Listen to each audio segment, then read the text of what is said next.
আমি কি শুরু করেছি জানো? হাসতে হাসতে মরে যাবে। সকালবেলা উঠে আড্ডা দিই, বুঝেছো? ঘুম থেকে উঠে আমার এক প্রস্ত আড্ডা চলে। কেউ মানবে এসব? একমাত্র আমার মা বলেই মানছে। অবশ্য আমাকে এখানে রাখার জন্য সেটা আমি আড্ডা না দিতে পারলে মেয়ের অক্সিজেন আসে আড্ডা থেকে। আড্ডা না, বেটা ছেলে হতে গিয়ে মেয়ে সন্তান হয়ে গেছি, পুত্র সন্তান হতে গিয়ে, এর জন্য আড্ডা লাগে আমার। সকালবেলা উঠে আড্ডা দিই, বুঝেছো? খুব সকালে উঠি তো, উঠে যাই, উঠেই জানলা ফালনা খুলে দিই। জানলা ফালনা খুলেই দেখি পাঁচিলের মধ্যে আমার মনা বসে আছে, মানে ছোটো বোন বসে আছে।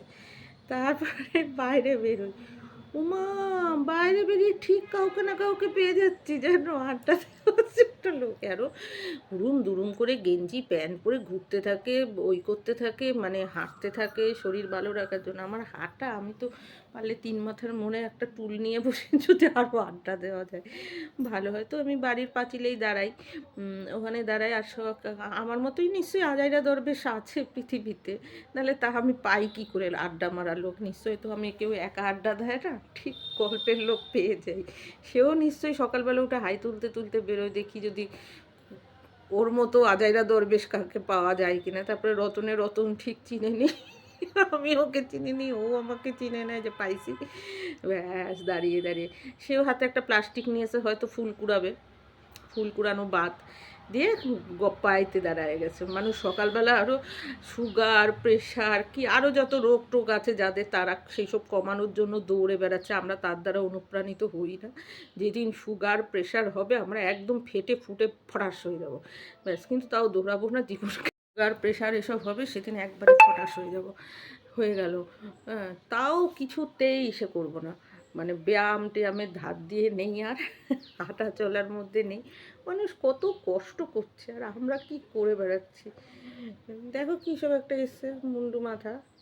তারপরে দাঁড়িয়ে আড্ডা দিই, বুঝেছো তো? সেদিনকে তো একটা দিদির সাথে আড্ডা দিয়েছি অনেকক্ষণ। তারপর সেই দিদি আমাকে কোটা বানিয়ে দিয়েছে। মনা বলে শুরু হয়েছে, গুড মর্নিং, দুজন দুজনকে গুড মর্নিং করেছি। তারপর ও ওই পাশ দিয়ে হেঁটে যাচ্ছিল, ওই পাশ থেকেও আমার বাড়ির কাছে চলে এসে ব্যাস দাঁড়িয়ে গল্প করেই যাচ্ছি। এদিকে মশা কামড়াচ্ছে, জানোই তো এখন কোনো জায়গায় দাঁড়িয়ে থাকা যায় না। তুমি ওষুধের দোকানে দাঁড়াও, তাতেও মশা। তুমি ফাঁকা জায়গায় দাঁড়ায়, তাতেও মশা। তুমি অটোর মধ্যে বসে থাকো, অটো হয়তো কাউকে নেবার জন্য একটু 2 মিনিট দাঁড়িয়েছে, অটোর ভেতরেও তোমাকে কত্থক করতে হবে, এত মশা। এমন অবস্থা হয়েছে। আর মাছিগুলি তো রীতিমতো, আমরা জানতাম মাছি ধরা যায় না, এখন মাছি তো দেখি ফড়িংয়ের মতো ধরা যায়। তো যাই হোক, ও এসেছে, ও আমি এসে অনেকক্ষণ আড্ডা দিয়েছি। আড্ডা টাড্ডা দিয়ে তারপর মা দেখি জল ফল দিচ্ছে, তখন আমি ঘরে গিয়েছি। ঘরে গিয়ে তারপর আবার শুয়েছি।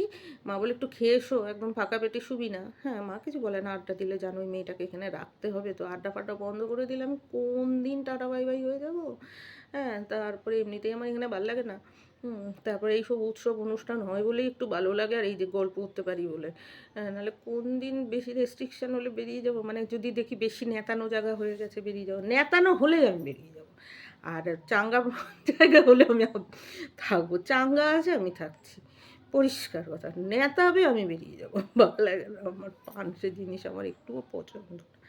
হ্যাঁ, তারপরে মা, তারপর মা ডাক্তার নি, আমি শব্দ পেয়েছি মা জল টল দিচ্ছে টিতে। তারপর বেরোলাম, ও যাবে কাজে, ওর মায়ারে রায়খা বাড়িতে, ওর মেয়েকে বাড়িতে রেখে আড্ডা দিতে বেরিয়েছে। আড্ডা না, মানে ফুল কুড়াতে বেরিয়েছে। ফুল কুড়াতে এসে আমাকে আবার কী জানি কোটা বানিয়ে দিল। তারপর অনেকক্ষণ দাঁড়িয়ে দাঁড়িয়ে আড্ডা দিলাম, গল্প করলাম, মানে হাজার একটা গল্প। সেই শাড়ির গল্পে সে কোন মান্ধাতার আমলের গল্পে চলে গেছি, বুঝেছো? এর গল্প, ওর গল্প, শেষে পানের গল্প, পানের মধ্যে কী কী আছে সেটার গল্প, পান খেলে কী লাভ সেই গল্প, পান খেলে কী ক্ষতি সেই গল্প। মানে মোদ্দা কথা আড্ডা দিতে হবে। এই টাইমটা একটু দৌড়াতে পারতাম, এই টাইমে আর কিছু না হোক নাক মুখ বন্ধ করে ঊর্ধ্বশ্বাসে হাঁটতে পারতাম। কত রকম ফিগার, বেঢপ ঢকপদ আলাপ, ঢকপদহীন সবাই বিভিন্ন রকম পোশাক পরে শরীরকে বাঁচানোর জন্য, দীর্ঘায়ুর জন্য, নীরোগ থাকার জন্য ছুটে বেড়াচ্ছে, দৌড়ে বেড়াচ্ছে। হ্যাঁ, আর আমরা বসে দাঁড়ায়, তখনও দাঁড়ায় দাঁড়ায় গল্প করে যাচ্ছি। তাহলে আমাদের শরীরে রোগে বাসা বাঁধবে না, নাকি রোগ আমাদের শরীর থেকে অন্য জায়গায় চলে যাবে? ভাববে রোগে রোগে রোগাক্ষয়, জানি না। বা এরা এরকমই, যতই আমরা এদের শরীরে বাসা বাঁধি না কেন, এরা ঢ্যাপসায়াই থাকবে, মালগুলিকে একটু দৌড় করাতে পারবো না, এরা শুধু আড্ডাই মেরে যাবে। তারপর গল্প টল্প করে তারপর আমি ঘরে ঢুকেছি।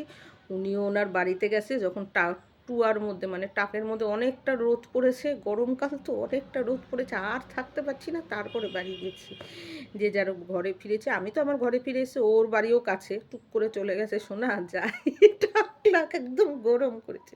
তো ঘরে এসে আবার ঘুমিয়ে নিয়েছি, একটু খেয়ে নিয়েছি। মা বললো একটু খায় নে, আমি বললাম কি তুমিও কি বাড়ি গিয়ে তাড়াতাড়ি কাজে যাবে? বললেন না রে শোন না, পরে এখন ভালোই আছে বুঝছো তো। তারপরে আমিও ঘরে আসলাম, একটু খেলাম ওটস টোটস খেয়ে আবার ফ্যানটা চালালাম, এত গরম লেগে গেছে না, গা হাত পা কুটকুট করছে, তাও আড্ডা বন্ধ হয়নি, করে তারপর ঘুমিয়ে নিয়েছি। সে ঘুমিয়ে নেওয়ার পর আমি ঘুমালে তো জানোই মা নিশ্চিন্তে কাজ করতে পারে, নাহলে মায়ের সাথে আমার বাঁধা যায় এই কাজ ওই কাজ নিয়ে। মধ্যে এখানে বেড়ালটা এসে কয়েকবার গুঁতা দিছে, তাও উঠি নাই।